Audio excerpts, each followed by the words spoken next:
समाचार क्यारी बड़ा प्यारा नाम है। समाचार पत्र के बेमिसाल 25 साल पूरे करने पे मेरी ढेर सारी पूरी टीम को शुभकामनाएं।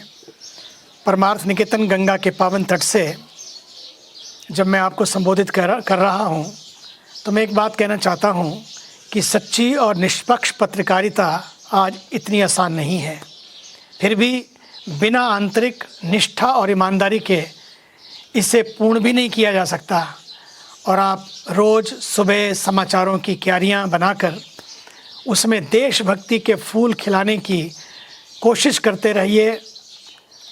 यही सबसे बड़ी सेवा है। देशभक्ति और देश प्रेम के पावन प्रवाह की गंगा सदैव हम सब के दिलों में बहती रहे, इसका भी हम लोग को ध्यान रहना है। इस समय यही समय की आवश्यकता है, क्योंकि देश हमें देता है सब कुछ, हम भी तो कुछ देना सीखें। देशभक्ति के प्रवाह हमारे भीतर प्रवाहित होते रहें तथा सभी के दिलों में देशभक्ति की ज्योति जलती रहे, प्रज्वलित रहे। मुझे लगता है कि आज इसका भी हम सबको ध्यान रखना है। मीडिया सोशल रिस्पॉन्सिबिलिटी के माध्यम से आपका समाचार पत्र पेड़ पौधों, जल, जंगल, ज़मीन, पर्यावरण के लिए, पृथ्वी के लिए लोगों को प्रेरणा देता रहे और प्रेरित करता रहे, तथा हम सब भी मिलके पर्यावरण की सेवा में जुट जाएं। इससे केवल समाचार क्यारी ही नहीं, बल्कि पूरा देश पर्यावरण प्रेम और देशभक्ति की खुशबू से महक उठेगा। प्रेम से युक्त और नफ़रत से मुक्त तथा पर्यावरण से युक्त और प्रदूषण से मुक्त देश बन जाएगा। इसके लिए हम सबको ही मिलकर, जुटकर, लगकर काम करना होगा, क्योंकि आने वाले समय में जल संकट का सामना करना पड़ सकता है।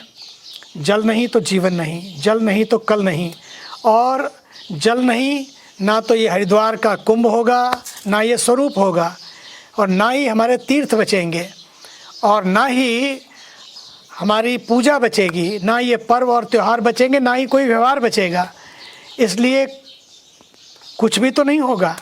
आइए, आज की ये समय की आवश्यकता है कि जल क्रांति जन क्रांति बने, जल जागरण जन जागरण बने, जल जागरूकता जन जागरूकता बने, और जल चेतना जन चेतना बने।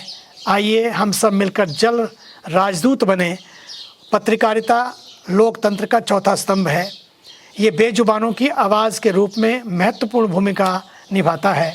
समाचार पत्रों में महान शक्ति होती है। इसलिए पत्रकारिता का मूल उद्देश्य सेवा भाव होना चाहिए, क्योंकि सामाजिक उत्तरदायित्व ज़रूरी है। पुनः समाचार क्यारी, जो इतना प्यारा नाम भी है और काम भी कर रही है, कि पूरी टीम को मेरा ढेर सारा प्यार और साधुवाद। एक और महत्वपूर्ण बात, कोरोना के संक्रमण को रोकने के लिए भारत सरकार, स्वास्थ्य मंत्रालय, राज्य सरकारें, यूनिसेफ, WHO द्वारा जो भी गाइडलाइन बनाई गई है, उसका गंभीरता से पालन करें। आप देख रहे हैं लोग तड़फ रहे हैं, कोरोना ने अपना कहर मचाया है। आप अपना और अपनों का ध्यान रखें, अपनों के साथ रहें, क्योंकि जब अपनों के साथ अपने खड़े हो जाते हैं तो रेगिस्तान भी हरे हो जाते हैं। आइए अपनी और अपने परिवार की तथा देश की सुरक्षा के लिए मास्क लगाएं, भीड़ भाड़ वाले स्थान पर ना जाएं, अपने घर पे रहें, घर वालों के साथ रहें, 2 गज की दूरी को और फिज़िकल डिस्टेंसिंग का पालन करें। ये बहुत ज़रूरी है, इसका पूरा ध्यान रखें। घर पर हैं तो मास्क पहन कर रहने की कोई ज़रूरत नहीं है। वहाँ केवल आप सुरक्षित रहें, और आयुर्वेदिक जड़ी बूटियाँ आपको पता ही हैं, योग, प्राणायाम, ध्यान करें।